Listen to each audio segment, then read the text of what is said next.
दोस्तों इस वीडियो में हम देखेंगे अगर आपका कोई केस हाई कोर्ट में पेंडिंग है तो उस केस का स्टेटस क्या है।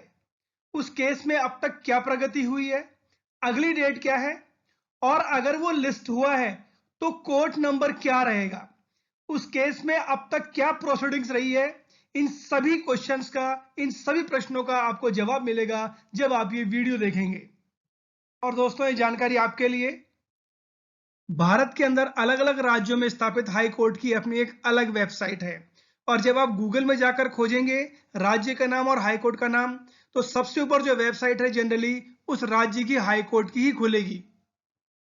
चाहे किसी भी हाई कोर्ट की वेबसाइट हो, उसका जनरल प्रारूप यही रहता है। और हर हाई कोर्ट की वेबसाइट के अंदर आपको केस स्टेटस दिया हुआ रहेगा, मतलब केस स्टेटस नाम से एक ऑप्शन रहेगा जिस पर क्लिक कर कर आप अपने केस की जानकारी प्राप्त कर सकते हो। इस वीडियो में मैंने राजस्थान हाई कोर्ट का एक उदाहरण लिया है जिसके थ्रू मैं कोशिश करूंगा कि आप अपने केस का स्टेटस कैसे प्राप्त कर सकते हैं। क्योंकि राजस्थान हाई कोर्ट की दो बेंच हैं, जोधपुर और जयपुर। तो जैसे ही आप केस स्टेटस पर क्लिक करेंगे तो दो ऑप्शन आ रहे हैं आपके सामने, जोधपुर और जयपुर। हम यहाँ पर जयपुर के केस की बात कर रहे हैं। जैसे ही जयपुर क्लिक किया, यहाँ पर फिर ऑप्शन आ रहा है हाई कोर्ट सर्वर और ई कोर्ट सर्वर। हम इस वीडियो के अंदर हाई कोर्ट सर्वर की बात कर रहे हैं, तो आपको यहाँ पर क्लिक करना है या हाई कोर्ट को सेलेक्ट करना है। हाई कोर्ट पर क्लिक करते ही आपके सामने दोस्तों ये सभी ऑप्शन खुले हैं। और ये ऑप्शन है आपके पास कि आप किस बेसिस पर अपने केस को खोजना चाहते हैं। चूंकि एक हाई कोर्ट के अंदर हजारों लाखों केस पेंडिंग है, तो उसमें से आपके पर्टिकुलर केस को छांटने के लिए ये सभी एक तरह से छलनी का काम करते हैं, फिल्टर का काम करते हैं। जैसे case registration type, case registration year, filing year, case की रजिस्ट्रेशन डेट, कौन सा एडवोकेट उसको लड़ रहा है आपकी तरफ से, एफआईआर डिटेल्स, डिपार्टमेंट कौन सा है, वो डिस्पोज है या पेंडिंग है, डबल बेंच है, सिंगल बेंच है, केस का एक नंबर होता है जिसे बोलते हैं सीएनआर। इसके अलावा प्रीवियस कोर्ट कौन सा है, पार्टी का नाम कौन सा है, एडवोकेट एनरोलमेंट नंबर कौन सा है, मतलब लॉयर का नंबर कौन सा है, filing date, filing number, case registration number. दोस्तों इन सभी चीजों का जब आप टिक करेंगे तो आपको ऑप्शन भरने के लिए कहा जाएगा। और इसकी बेस पर आप जो कोर्ट के अंदर कई केसेस हैं, आप अपने केस की जानकारी प्राप्त कर सकते हैं। कैसे, मैं आपको उदाहरण के थ्रू बताने का प्रयास करूंगा। जैसे केस रजिस्ट्रेशन में आप टाइप करेंगे तो यहां पर दोस्तों ये वाला ऑप्शन खुलेगा। यहां पर जैसे मैंने क्रिमिनल सेलेक्ट किया तो ये सभी ऑप्शंस हैं क्रिमिनल के। अब चूंकि केस किस तरीके का है ये डिटेल्स लॉयर ज्यादा जानता है, एडवोकेट ज्यादा जानता है, इसलिए जो केस लड़ने वाला है उसको इस चीज की कम ही जानकारी रहती है। तो हम क्या करते हैं, दूसरे तरीके से पता करने की कोशिश करेंगे हमारे केस के बारे में। अब हम प्रयास करेंगे filing year, registration date, filing date और एडवोकेट एनरोलमेंट नंबर के थ्रू हमारे केस का पता करने का। जैसे आप ये चार सेलेक्ट करेंगे ये ऑप्शन रहेगा आपके सामने। ये जो आपसे जानकारी मांगी गई है, अगर आप जानकारी इन सभी में भरेंगे तो आपको अपने केस का मालूम रहेगा। लेकिन दोस्तों advocate enrolment number, filing date, registration date, इसकी याददाश्त बहुत कम रहती है, या फिर हम कह सकते हैं ये कम याद रहता है जो केस लड़ रहा है या जिसका केस हम पता करना चाहते हैं। तो सबसे इजी तरीका है, एक व्यक्ति जो खुद केस लड़ रहा है मतलब पार्टी का नाम, और दूसरा एडवोकेट का नाम। जनरली ये दो चीजें याद रहती हैं। तो हम इस वीडियो के अंदर इन पार्टी के नाम से और एडवोकेट के नाम से हमारा केस पता करने का प्रयास करेंगे। तो जैसे ही आपने दो सेलेक्ट किया ये ऑप्शन फिर खुल गया आपके सामने। यहाँ पर आपको पार्टी का नाम डालना है, यहाँ पर एडवोकेट का नाम डालना है। अगर आपको पता है केस पेंडिंग है तो आपको पेंडिंग क्लिक करना है, और अगर डिस्पोज है तो डिस्पोज क्लिक करना है।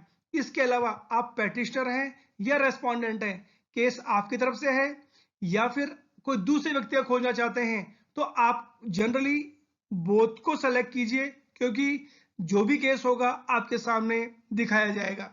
तो दोस्तों ये सभी एंट्रीज करने के बाद आपको सर्च पे क्लिक करना है। जैसे आप सर्च पे क्लिक करते हैं तो दोस्तों मैंने इस वीडियो में कुछ नाम डाला था, उसकी डिटेल्स मैंने छिपा दी हैं। लेकिन जब वो नाम मैंने डाला तो यहां पर आप देख सकते हैं total number of record found 8, मतलब 8 केस उसी व्यक्ति के नाम से रजिस्टर्ड है, जिसमें पार्टी का नाम और एडवोकेट का नाम एक जैसा था, वो केस पेंडिंग था। हमें क्या करना है, हम इन 8 को फिर खोलेंगे और पता करेंगे कि हमारा केस कौन सा है। तो जब आपके सामने ऑप्शन आए, आपको गेट डेटा पर क्लिक करना है। दोस्तों, ये रहे उस व्यक्ति, पार्टी या एडवोकेट से रिलेटेड सारे 8 नाम। यहां पर पार्टी डिटेल्स के अंदर उस व्यक्ति का और उस फादर का नाम दिया हुआ रहेगा। तो हम इस 8 में से पता कर सकते हैं फादर और पार्टी के नाम से कि हमारा केस कौन सा है। ये जो नीला ऑप्शन है, आपको जो भी केस देखना हो उस पर आपको क्लिक करना है। क्लिक करते ही दोस्तों ऐसी डिटेल आएगी आपके सामने। ये होता है सीएनआर नंबर, यहां आ जाएगी रजिस्ट्रेशन डिटेल्स, यहां पर पेटिशनर के बारे में जानकारी, एडवोकेट के बारे में जानकारी, रजिस्ट्रेशन टाइप के बारे में जानकारी, और यहां पर आप देख सकते हैं किस तारीख को ये लिस्ट होगा, इसकी लिस्टिंग क्या रहेगी दोस्तों। और अगर ये नियर फ्यूचर में लिस्टेड है तो यहां पर आप देख सकते हैं कोर्ट नंबर यहां पर दिखाएगा कि इस कोर्ट के अंदर ये केस लगेगा। दोस्तों, अगली जानकारी जो हम पता कर सकते हैं, यहां पर आप देख सकते हैं किस स्टेज पे है। तो दोस्तों, जो मैंने यहां पर सर्च करने की कोशिश की थी वो है एडमिशन। तो हो सकता है आपकी केस के अंदर कुछ और दिखाए। इसके अलावा यहां पर रहेगी फाइलिंग डिटेल्स, और जिस समय आप हाईकोर्ट की वेबसाइट पर पता कर रहे हैं वहां पर जानकारी ये रहेगी date of query.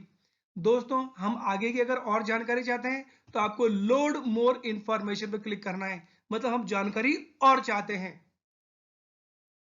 Load more information पे क्लिक करते ही दोस्तों इस तरीके से आपके सामने खुलेगा।